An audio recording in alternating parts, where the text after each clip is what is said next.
Squad? Cess, your favorite auntie with Uncle tendencies. Welcome back to Cess Talk Sports. Shout out to my loyal fam tuning in again. And if you're new, welcome. Don't forget to hit that subscribe button, ring that notification bell so you're in the loop, and make sure to like, comment, and share this video.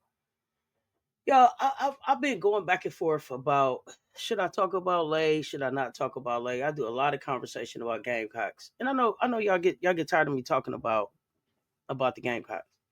But y'all know how I am about MiLaysia. MiLaysia is my freshman. She was my favorite freshman from last year. She's my super sophomore this year. And she's not getting enough conversation around her growth this year. She's not getting enough conversation around how well she's playing this year. And I know y'all might say, well, since her numbers are down some, and they may be down a little bit. But what I want y'all to take notice of is her vocal leadership and the menace that she's become on defense. Like right before our eyes, Lay is turning into the coldest two-way player in women's college basketball, and nobody's talking about it.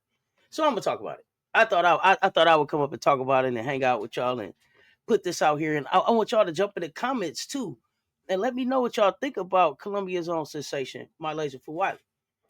Now she was born and bred right there in Columbia, South Carolina. So everything about Gamecock basketball to me is a little bit more personal for her. It's a little bit more personal for 2812. Y'all know 2812. Ashlyn, Joyce, MiLaysia. 2812. My South Carolina kids. Y'all told me to call them the Midlands Mob. So I do. Midlands Mob. But right now I'm just gonna talk about Lay. But all of them together have a tremendous impact on what's going on with South Carolina Gamecock basketball right now. But let's talk about Lay right now. She's not just repping the Gamecocks. She has put the entire city on her back, and she's making noise out here, coast to coast. She's making noise, but they're not talking about it. Her game is making noise, though. Y'all know how we do. This ain't just a highlight reel. I keep telling y'all she's a complete basketball player. We talking about the grind. We talking about the evolution. We talking about the setbacks, bounce backs, and everything that makes Lay one of the brightest stars in the game right now.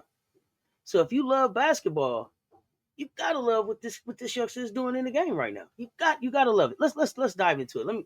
I'm not gonna spend a lot of time, but I'm gonna break down what I've seen so far. I want y'all to just let me know what y'all think and how y'all feel about her growth. So before stepping onto the hardwood at Colonial Life Arena, before she stepped into CLA one time as a Gamecock, MiLaysia was already a household name in Columbia, probably all over South Carolina, but I'm for sure in Columbia. Kenyon High School, of course. They had a certified star on their hands.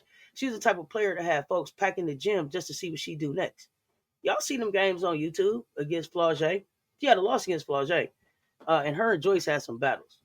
Won some, lost some. Her handles, though, let's talk about them. Unreal. Speed, lightning, fast. Ain't nobody catching Lay out there. Her creativity is artistry. It's straight up artistry. And what's made her different? She doesn't just score. She makes the game look fun. You ever seen somebody pull off moves to make the crowd gasp before the ball even hit the net? That's Lay. They gasping when she get the ball. They up at the edge of their seats trying to see what she gonna do because she's that electrifying. But she's just as impactful. That's what I want people to recognize. She's just as impactful with the way that she plays. When it came time to choose a college, MiLaysia had options. She could have went anywhere. You look at her game. Look at her athleticism. Elite athleticism, elite speed, elite ball handling, elite player, right? Elite athlete. She could have went anywhere. But loyalty runs deep with her. She chose to stay home and play for one of the greatest coaches in the game, Dawn Staley, Big Drip. Y'all know her. And let's be real. If you're a guard with the kind of skill set that she has, trying to go where she wants to go to be a professional and be the very best that she can be, there ain't a better coach to play for. There's not a better coach to play for because she's going to have you prepared on and off the court to be a professional and the very, very, very best person that you can be. She's going to give you all the tools and resources that you need to accomplish whatever your goals are.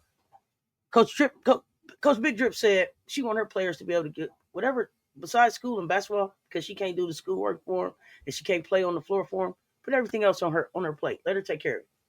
Let her take care of it. And you couple that with the fact that she's not afraid to let her players fail, so that she can show them how you come back from failure, so that she can teach them resilience. listen, those two things in themselves will have them ready to be the best that they can be on and off the court, on and off the court. But let's talk about it. Let's talk about it. Let's talk about impact in terms of numbers, right? Because a lot of freshmen come in and need time to adjust, but not Lay. Lay came in and understood what her assignment was, which was to be the spark off the bench. We saw it time and time again. MiLaysia coming in between 5 minutes, 4.5 minutes left in the half, and going in and putting up 3, 5, 7 points, hitting a buzzer beater right at the half to take us into the half, maybe cut into a lead that a team had, or add to a lead that we already had. When you look at the stats from last year, 11.7 points, 2.9 rebounds, 2.2 assists, and 1.7 steals per game. Her shooting, 43.8% from the field, 34.3% from three, and 78.2% from the free throw. Not bad for a freshman. She was also an SEC All-Freshman Team selection. So if you didn't know her name before, now you did. Now you did, because she's an All-Freshman Team selection. Not only that, she was an SEC Tournament MVP. Most outstanding player of the tournament. She dropped 24 in the championship game against LSU, proving she shines brightest under the lights. She not shying away from no competition. She not shying away from no hard work. She's out here to grind to get it done. NCAA tournament, she showed brilliance. She set a school record with 5 made threes in the tournament game against the Blue Hose. Yeah, she gave Presbyterian that work. National championship, listen, Gamecocks ran the table, finished with the natty. 38-0, and MiLaysia played a major role in that dominance. Like I said, she was a spark off the bench. She wasn't just somebody sitting at the end of the bench, getting in here and there. She was impactful game in and game out, and we got a chance to watch her grow. Think about getting benched in the North Carolina game, and then the work that she gave Deja Kelly in the rematch. You could tell that she takes it seriously, and she looks to be better every time she hits the floor. Let's look at the sophomore year so far. Her freshman season was about making a name for herself, introducing herself to the world, right? This sophomore season, it's about taking control. It's about showing her leadership. It's about being vocal. It's about growing up. Her maturity, off the charts. That's what I'm enjoying watching most about Lay this year. Her maturity, her growth, this journey that she's on. And y'all keep trying to put detours on this journey with these signs. Portal here, transfer here. Dawn can't help you here. Kill all that noise. She's where she needs to be, and she's exactly where she needs to be on her journey right now, because it's her journey. It's not gonna look like Juju Watkins. It's not gonna look like Hannah Hidalgo's. It's not gonna look like anybody else's but MiLaysia's, because it's Lay's journey. So if you really love this kid and what she's doing, just enjoy the journey with her.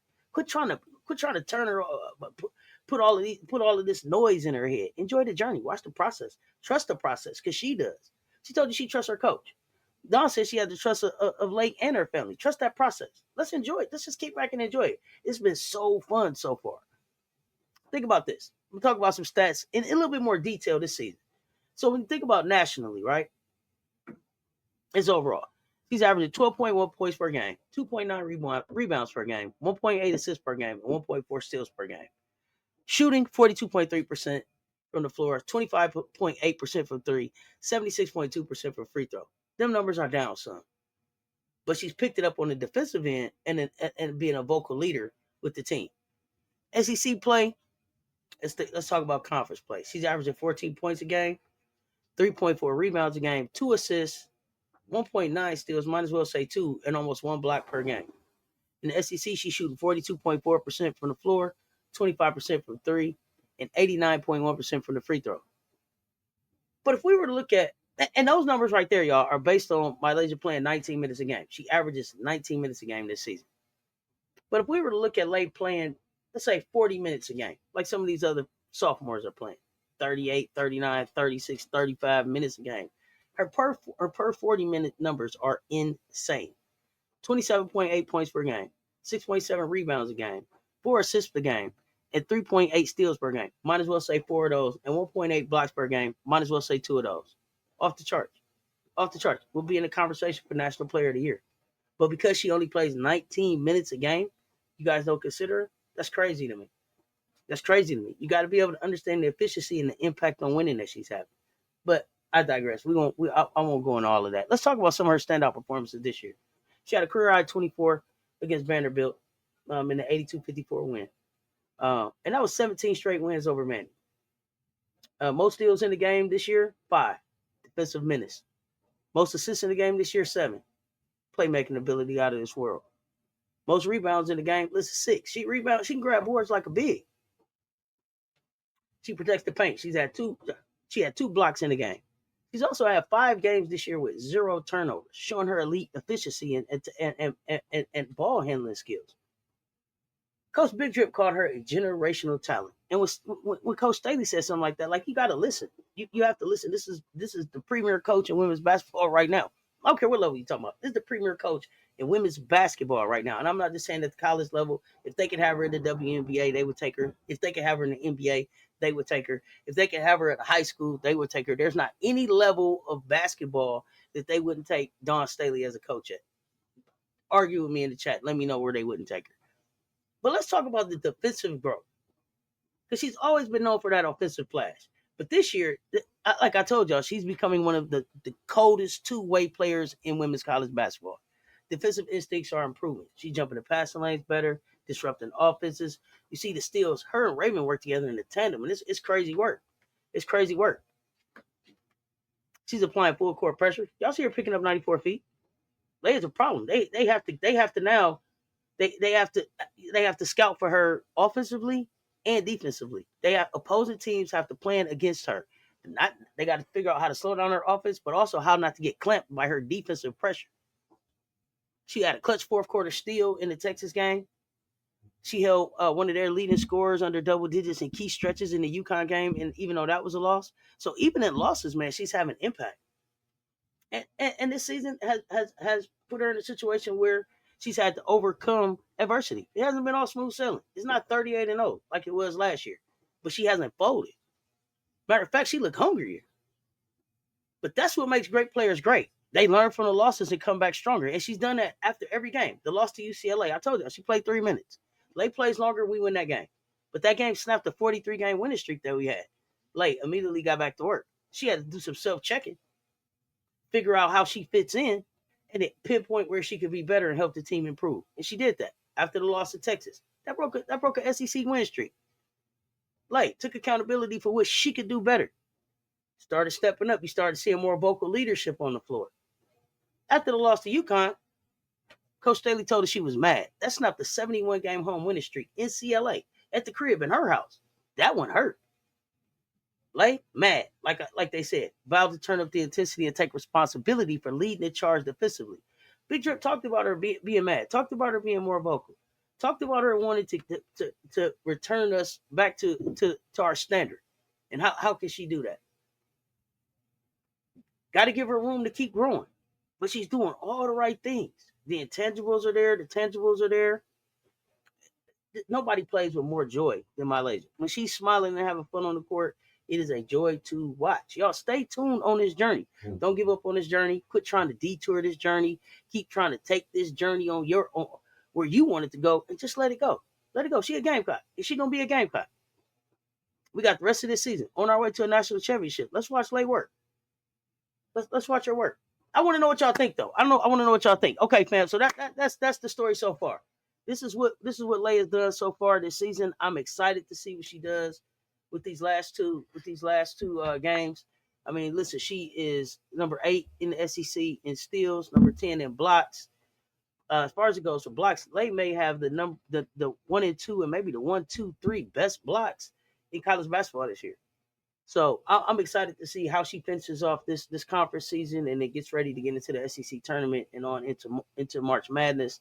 Get your popcorn out. It's gonna be a good one. It's gonna be a good one. It's gonna be a good one.